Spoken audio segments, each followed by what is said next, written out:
talking with Peter Bolo, who's the President and Chief Executive of American Eagle Airlines. Okay, Peter, tell us a little bit about American Eagle for the people who maybe aren't so familiar with carrying.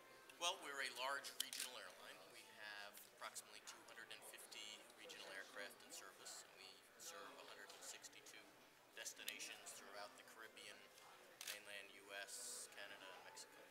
Now, what's the plan this year for Eagle, Peter? This is one of the toughest years in this we've seen in this generation. What is the plan? Well, the plan is to fly safely and reliably and to make a contribution to the AA network. Our capacity will be down a bit from last year, but we'll be experimenting likely with some new destinations as well. What is the capacity reduction that you're planning this year, Peter?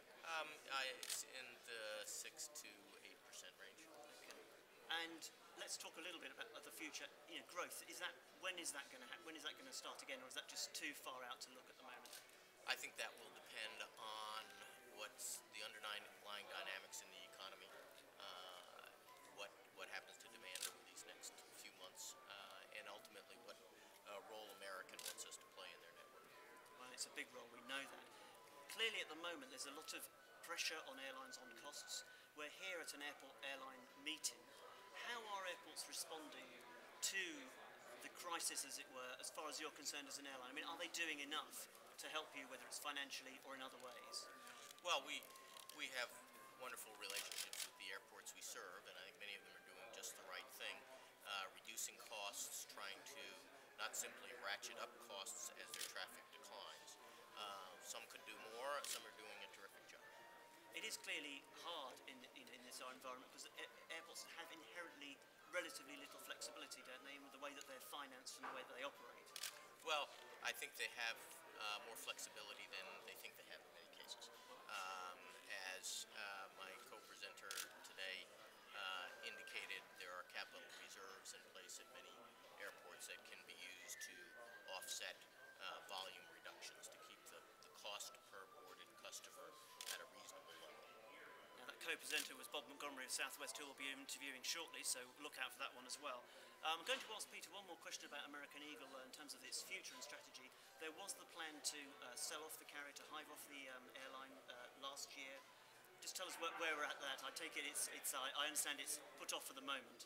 Yes, I think the market conditions between the time we announced the divestiture plan in late '07, and as we all know, 2008 proved to be quite a tumultuous year, so we decided to put the divestiture effort on hold, concentrate on operating the safest, best airline we can for the get through this current period, and then we'll reassess the situation later on. Yeah. Let's talk about fleet just a little bit.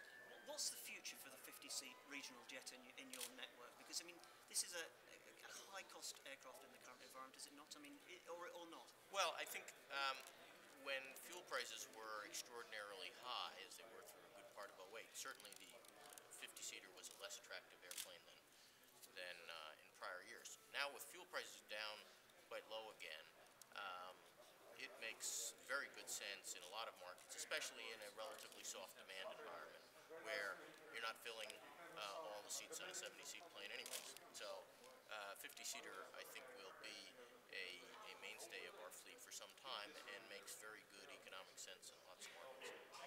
What is the plan going forward for the fleet? I mean, do you see a place for more the larger regional jets? I know you're restricted by scope clauses, the pilot scope clauses to some extent, but I mean, what's the sort of future thinking? Well, I think American's network has a demand for broad regional support with a range of aircraft. I think 50-seaters, I've said, will play a role for some time to come. I think there's an increasing demand for 70-seat jets and large turboprops, which are very attractive in a large number of markets that we operate. So I think you'll see us concentrating in the future on those fleets, provided American has the capacity to use that resource. Do you see a future for, say, for the Embraer 195 or the Bombardier C series in your fleet? I think it's too early to speculate on that right now. Too early. And what about larger, faster turboprops? I mean, I know that the turboprop manufacturers are thinking about this as well. Do you think there's a future there? Yes, we are one of the largest large turboprop operators in the world. We operate 39 ATR looking at a few more of those units perhaps, and ultimately a replenishment of that fleet. It's clearly stressful times, Peter. We've got a lot of work to do in the next year or two, and then perhaps we'll be having a slightly different discussion.